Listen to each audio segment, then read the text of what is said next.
नमस्कार, welcome to Korea 247। मैं हूं प्रशांत धवन। नाउ रिसेंटली एक बहुत मेजर डेवलपमेंट हुई है। पाकिस्तान ने अब आर्टिलरी गन्स डिप्लॉय करनी शुरू कर दी है राजस्थान बॉर्डर के पास। और यहां पे एक बड़ा सवाल ये भी आता है कि अल्टीमेटली जब वॉरफेयर स्टार्ट होगी तब यूएस किसके साथ खड़ा होगा, भारत के साथ या पाकिस्तान के साथ? That is a big question. But यहां पे आप देख पाएंगे आर्टिकल द इकोनॉमिक टाइम्स का। पाकिस्तान लगातार जो इंटरनेशनल बॉर्डर है भारत की, वहां पर मिलिट्री बिल्डअप कर रहा है और साथ ही साथ जो लाइन ऑफ कंट्रोल है वहां पर हर रात को अंधी फायरिंग कर रहे हैं। और उसके बाद बाकी जो इनकी ये बॉर्डर लगती है पंजाब के साथ, राजस्थान के साथ, गुजरात के साथ, वहां पर ये मिलिट्री बिल्डअप कर रहे हैं। जो हविट्सर है, जो आर्टिलरी गन है, जिसको यहाँ पे आप देख पाएंगे, ये होती है एक आर्टिलरी गन, ये इन्होंने डिप्लॉय करनी स्टार्ट कर दी है। और साथ ही साथ इन लोगों ने युद्ध अभ्यास भी करना शुरू कर दिया है जहां पर पाकिस्तान की मिलिट्री इन्वॉल्व है। बाकी जो इनकी एयरफोर्स है वो भी अलग से एक युद्ध अभ्यास कर रही है। और इस युद्ध अभ्यास की कुछ इमेजेस भी सामने आई है। यहाँ पे आप देख पाओगे एक्सरसाइज हैमर स्ट्राइक ये कंडक्ट कर रहा है पाकिस्तान लार्ज स्केल पर। यहाँ पे आसिम मुनीर भी देखे गए, तो मतलब कि ये देश में है। देश छोड़ के आसिम मुनीर अभी तक नहीं भागा है। मैंने आपको बताया था इसकी कंफर्मेशन आ जाएगी। और आसिम मुनीर यहाँ पे आप देख पाओगे बैठा है, फिर आसिम मुनीर टैंक पे खड़ा हो जाता है। और बहुत सारी आर्टिलरी गन्स भी यहाँ पे आपको दिख जाएगी। बेसिकली पाकिस्तान अटैक की ज्यादा प्रैक्टिस कर रहा है। मुझे यहाँ पे डिफेंसिव पोस्चर का कम दिखा। ये क्लियरली मान के चल रहे हैं, इनको लग रहा है कि ये कुछ अटैक करके कुछ ग्राउंड गेन कर पाएंगे अगर कल को वॉर स्टार्ट होती है। और इन लोगों ने वैसे इस युद्ध अभ्यास की एक टूटी फूटी सी एक वीडियो भी रिलीज करी है जहां पर ये दिखा रहे हैं इनके पास कुर्सियां हैं और ये भाषण देना पसंद करते हैं। और हाँ, एक फाइटर जेट, नाइस। और ये कुछ यहाँ पे आर्टिलरी गन्स का शो मैंने आपको दिखाया था। Artillery guns Pakistan for some odd reason Chinese made artillery guns. मुझे अजीब लग रहा है चाइनीज मेड आर्टिलरी गन्स ये लोग इतना ज़्यादा क्यों यूज़ कर रहे हैं। स्पेशली जो SH-15 आर्टिलरी गन्स है जो चाइना ने प्रोवाइड करी है पाकिस्तान को, उसे ये फ्रंट लाइन पर लेकर आ रहे हैं। और पाकिस्तान को लगता है कहीं से कि आर्टिलरी गन का क्रिटिकल रोल यहाँ पे होने वाला है। इन लोगों का प्लान है। खैर, आर्टिलरी गन्स को इन्होंने काफी शो ऑफ किया है नियर दी इंटरनेशनल बॉर्डर। और अगर यहाँ पे आपका सवाल है कि कहाँ पर ये सब पाकिस्तान ने डेमोन्स्ट्रेट किया है, तो जो लोकेशन है ये मैं आपको दिखा देता हूँ। जो लोकेशन है इस हैमर स्ट्राइक की, ये बिल्कुल जम्मू के काफी करीब है। लोकेशन मैटर करती है। इधर आप देख पाओगे यहाँ पर जम्मू, और ये पाकिस्तान की यहाँ पर जो इंटरनेशनल बॉर्डर है ना, यहाँ पर ये लोग युद्धाभ्यास कर रहे हैं। जो इंटरनेशनल बॉर्डर है उसके कुछ ही किलोमीटर दूर ये सब किया गया है। नाउ आप अगर इंडियन मीडिया की सुने तो ये लोग कह रहे हैं कि आर्टिलरी जो यूनिट्स हैं इन्होंने राजस्थान बॉर्डर, तो मतलब जम्मू में ये सब ये कर रहे हैं, पंजाब में भी ये अपनी डिप्लॉय कर रहे हैं मिलिट्री को, और नीचे ऑल द वे जो एक बहुत लंबी बॉर्डर है इनकी राजस्थान के साथ, वहां पर भी ये आर्टिलरी गन्स डिप्लॉय कर रहे हैं। क्यों, रीजन क्या है, मैं आपको बता देता हूं। Panic, pure panic. देखो रिसेंटली क्या हुआ कि शहबाज शरीफ ने यूएसए से हेल्प मांगी कि इंडिया से कुछ बातचीत करो, कुछ ये यहाँ पर इनको रोको जो भी ये कर रहे हैं। दूसरी तरफ लाइन ऑफ कंट्रोल पर फायरिंग जारी है। इनके पार्लियामेंट में जो इनके एमपी हैं ओपनली कहते हैं कि बाबरी मस्जिद की ईंट लगाएंगे या जो भी ये करेंगे वगैरह। बहुत ज्यादा कम्युनल स्टेटमेंट्स दी गई है पाकिस्तान के पार्लियामेंट में। और जब इनको यूएसए से उम्मीद थी कि कुछ अच्छा सुनने को मिलेगा, सडनली यूएसए ने कुछ ऐसा कह दिया जो पाकिस्तान बिल्कुल नहीं सुनना चाहता था। डोनाल्ड ट्रंप ने ओपनली ये कहा है कि जो भी आतंकवाद को सपोर्ट करेगा उसे कॉन्सेक्वेंसेस, नतीजे भुगतने होंगे। ये बहुत ही ज्यादा इंपॉर्टेंट स्टेटमेंट है। और आगे यूएस ने एक और लाइन बोली है। एक बार को ये जो लाइन आप पढ़ोगे ना, आप सुन के कहोगे हाँ ठीक है यूएसए ने बोल दिया होगा, मगर इसका डिप्लोमेटिक मीनिंग समझा रहा हूं आपको। यूएसए ने कहा है कि ये लोग सपोर्ट करते हैं भारत का अधिकार खुद को डिफेंड करने का। ये डिप्लोमेटिक लैंग्वेज में इसका मतलब होता है हम भारत की तरफ खड़े हैं। आप अगर काफी बार ये देखोगे जब इजराइल हमास का कुछ होता है या फिर इजराइल ईरान का जब कुछ हुआ था, यूएसए ने सेम भाषा यूज करी थी इजराइल के पक्ष में कि US supports Israel's right to defend itself. इस पर्टिकुलर केस में भी देखिए, जब शहबाज शरीफ को दिख गया कि डोनाल्ड ट्रंप के सामने भी मोस्ट प्रोबेबली उनके सामने डिटेल्स आए होंगे कि किस तरीके से आतंकवादी आए, निहत्तों को मारा गया, उनका रिलीजन चेक करके उनको मारा गया था। और डोनाल्ड ट्रंप की पॉलिसी रही है ये कहीं से भी रेडिकल आतंकवाद को टॉलरेट नहीं करते। और ये सिर्फ पॉलिसी का डिसीजन नहीं होगा यूएसए का, फॉरेन पॉलिसी का। कहीं ना कहीं डोनाल्ड ट्रंप के जो मॉरल्स हैं, जो उनकी सोच है, विचारधारा है, उसके हिसाब से भी यूएस बिल्कुल आज के समय इंडिया के पीछे खड़ा है। और पाकिस्तान की तरफ से आप अगर देखोगे ना, जो ये कर रहे हैं specially at the international border, मेरी जो सोच है, मेरी जो समझ है, वो मुझको ये कह रही है, पाकिस्तान एंटिसिपेट कर रहा है कि भारत पीओके में कुछ बड़ा करेगा। It will be something historic.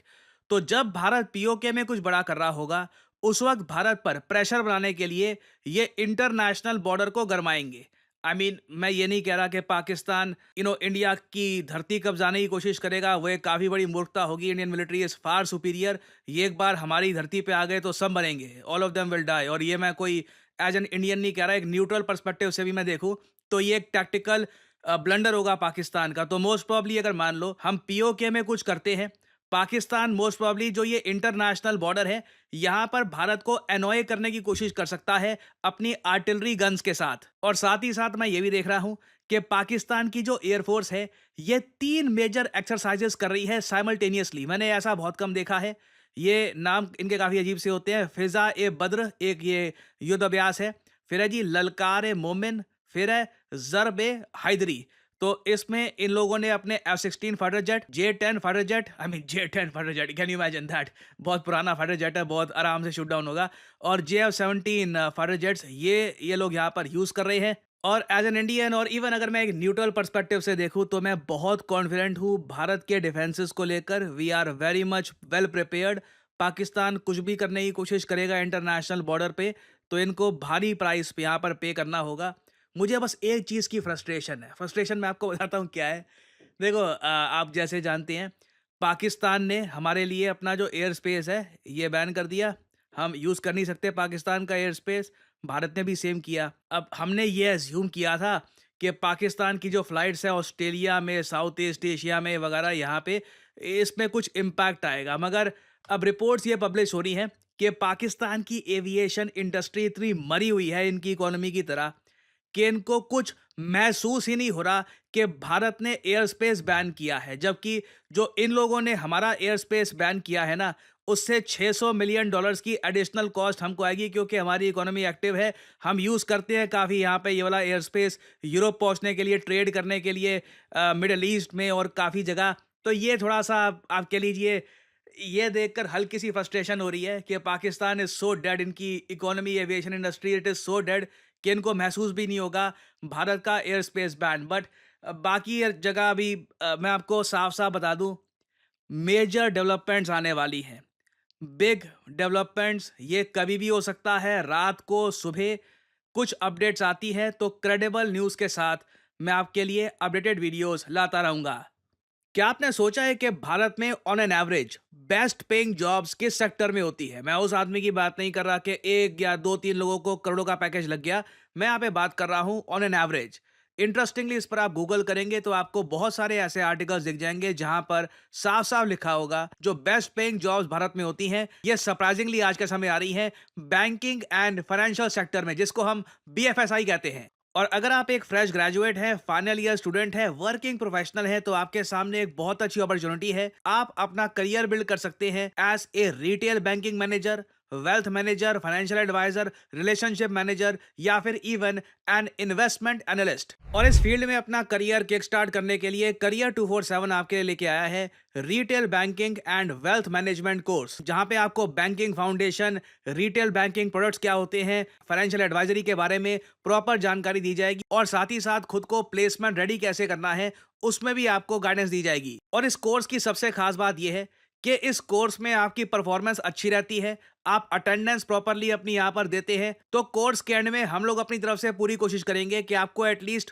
2 interviews मिले। और अगर आप सोच रहे हैं कि इस फील्ड में इवेंचुअली कहाँ आप काम कर सकते हैं, टॉप रिटेल बैंक्स में, एक्सिस, PNB, SBI, HDFC, हर जगह आज के समय आप अगर देखें, दे नीड बैंकर्स। सिमिलरली ना सिर्फ बैंक्स, इवन जो NBFCs हैं, वहां पर भी आप काम कर सकते हैं। जो वेल्थ मैनेजमेंट फर्म्स हैं जैसे कि मोतीलाल ओसवाल, फ्रैंकलिन टेम्पल्टन, वहां पर भी आपका करियर ओपन हो सकता है। BFSI सेक्टर में आप देखोगे कॉन्स्टेंटली ग्रोथ हो रही है, क्योंकि जैसे जैसे भारत की GDP बढ़ेगी, इस सेक्टर में ग्रोथ होना ऑब्वियस है।